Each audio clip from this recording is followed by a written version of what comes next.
na chen mi bo nko de ho ta tonton da ichobo mi wa plero nu ye kan mi na mo nu e kan de fi e wan o réflexologie plantaire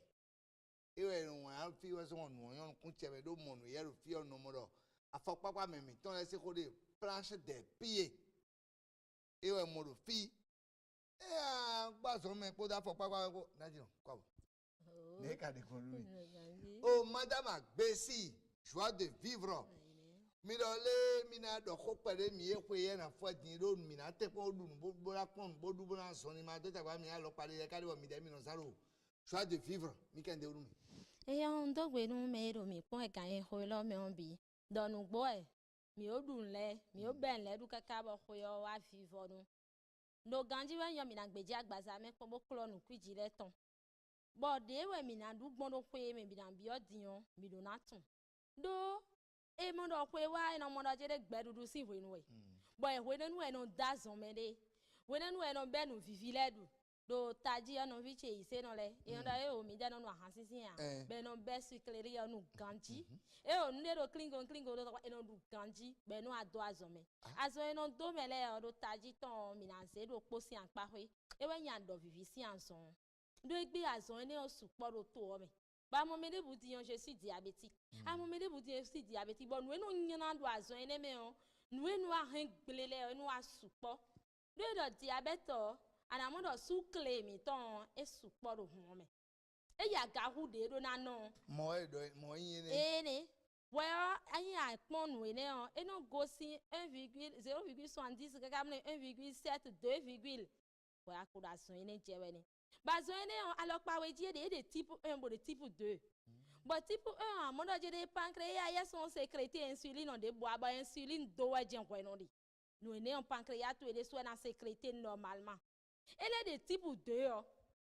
ene on pancréas non sécréter amon de non sécréter o agbaza cellule son si zan gandia bo ene o mi na mo do taji o me ho mi ton le wa no do be sin ko ikande we no be ni bo nu e ka be o eno ya utun a bonu e kan imonu we o lede do mi do wa lo bono gbeji agbaza mi ton ko an mi do wa lo bono prévention do to mi ton mi a guérison to mi ado no wa no wa kwe mi je no a ti je lo je we sun to ji ene we ka yan abo mi na di o do ko mi na bi odiyan eni no gbeji agbaza mi ton ko mo ene bono gbopo inu konu azon gege hun eni se po joie de vivre akwa holo hun do mi na no gbeji agbaza iton pon hunu do je de lede le timba je mi mon jidin didio e onu kuntu e je vlivli bloji alo pari alo ta no je we finji alo pari e o we dion kule tu eno je hiji alo pari ana ya utun lo je de ado vivison ren no blomu ene alo afo papa tu epo alo papa tu epo je wini bloji nu chan picot ma ana mo do ado vivio no blo alo we ho ve no do sisin wewe alo pari ana odu nu to lo ho ve no siwe alo anu do fifun egbe me mu do adodo examen kezi we anu do adodo we bi no zande ado chen kwa no do aya o bola se po me joie de vivre alo cinco no do gbigla we bi nu alo kezi examen on we fonsi am lo me tro lo zanzan ba mi ngole je si saveji ana ya otun do sukle oje agaiji ne mi lo le prévention me we mi no sa di popo inu ko na ene hunu ajenu ne le mo je ayan ya o kan we sun wa mi go ma lo nu wa don complication o complication o me ko tun do mi do azo ene boda masinton nu we we nu wa ho ene do na gbe do nunu konton de nu aliyan nunu konton de nu ene no hengle ana do atinke mo nu we bo ma wuli bo nu agbaza to e bo ma wuli bo nu massage bo ma ya okufa for do joie de vivre ene nu ene hengle o ana mo do afoto e na pe ena chi do we baba da foto e do ado yiwi afokpa na no jai afo na no jiso nu e alo hu we to na no ho bleble eno je bonu apa pe village afo no do nu kwiji o de o ti afo ho ma so sisada afo a eno ayi kaka be no ayi si afo no eri hununu imna imo nu mi o alo ni ma je bo mi na aba nu kun pe be na do diabetes we du nu kun ton alo diabetes we han afo ton alo diabetes we han hun ton alo diabetes we zon be ren si anzon mi na ya ku afo do joie de vivre peter mi no wa so do la fo pa le we azon ni afo we no han tite ngbe ton e we so bo massage do taji do de ndo nu ene le bidion mi na kambio mi le do be te kanu don so ene we te ka je bale anu in pancreas mo ko so azo ganjia e no si ndudu mi ton Be bidu deme. Mani sununde, we non si ene ou. Et qu'on laisse, mi monon blo exercice physique, mi monon blo massage, mi monon blo sport, non, non, non, azon, ene. Nous doit dire nous mena mon mi yo, mi na je massage blo. Pancréas et ekbe azon. Bo sono secrétaire insuline de je hagbon. Alors ena secrétaire agbaza kun sono zan de je hagbon. Pancréas do afo me fi. Ne pancréas to di OK, d'accord. Bon mi de na je massage blo do nu ene ti. Ne bon mi je bibloji o, mi je hon activer do nu ne me di. Bon ena je sisa ji kan mi na zo anzo nu lo be na wa zo ton do de je ha do e. Mi na levo wa zo do nu kun mi tonji do e do nu ne o, e no he nu kun. Bon e no aba nu kun po. Oui. Ni mi na yi mo nu mi na je azo wa do nu ne je no azo taglomeji. Taglomeji. C'est aussi quand il y a des filles. Bon nous non y a des meilleures complications tant de pour et nos zombies sont en fond quand dia. Fille quand vous et pede se miton si quand au fi. Faut ben mon fille lo li we. Ne bonu mi ti azo wa do kan ene jinu eji yo. E an mo do je de fuka. Na jinu na pa we pele. Mo anu atike ne bro nunu we alu alo kale ne mo we ya wa fodo miko mina wa zo do alian to ele biti afo ene de kuro pinpewe afo ene de afo pano jai ba mno to an anaba no ne bipo bobo me de akulo we o ndo to honu we egbe do jere we ni kekere me de do adogole eni tun do jere e do ho hwada inu no mo nkan to e do cause do pore unu mi wa joie de vivre afo pa de san jai no mi a et mi wa joie de vivre afo mi ton de san tria tout semble blia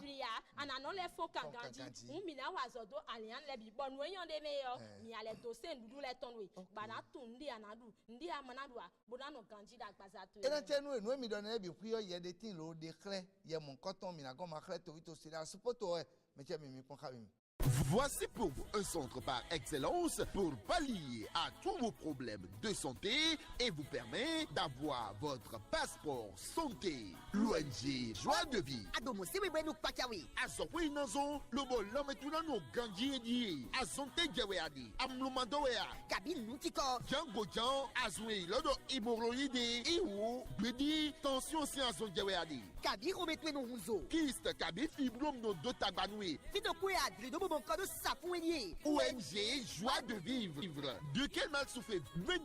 Venez à l'ONG Joie de Vivre, car nous sommes capables de vous apporter la solution idéale grâce à nos soins de qualité exceptionnelle. Ce n'est pas tout. L'ONG Joie de Vivre dispose d'une salle de gym avec des appareils de dernière génération pour votre bien-être. C'est aussi le traitement par la réflexologie plantaire. Tabac, sous nous pouvons cabine, nous pouvons nous boisson dîner gedoa. Yobo yo de faiblesse sexuelle. Et où, nessiatique tu es béazor, m'ava hopon, fido kwe adri de l'obodobo kodo safouenier. ONG Joie de Vivre. Diego de mes magasins, mon lit à bateau sans lien, bon nous continuer à 17 heures, à n'amont pétrés, on finit, voyez, Joie de Vivre. Orgonouea, j'ai qu'un évier, bas dragon, oui, yaya gendarme, l'obus à l'isise, wigom, mena, d'ici, ouais, anamo ONG Joie de Vivre, blanc, gounois, liagi, tololo. Et là, tu me mets na do mi kolonji le Joie de Vivre o e vigne do mi do tino mi do lo jilon fon kan bre bonu e ka mi gon mi ayon du e afon kan kanti lo bo nu kun ka san ble vivi na chen mi de su ba a fo den kan de ko mo nu e bi no so pe mi na kekere bo na lo kan mi ton mi avo tele ti. Alors quand mi ton 97 80 06 06 97 80 06 06.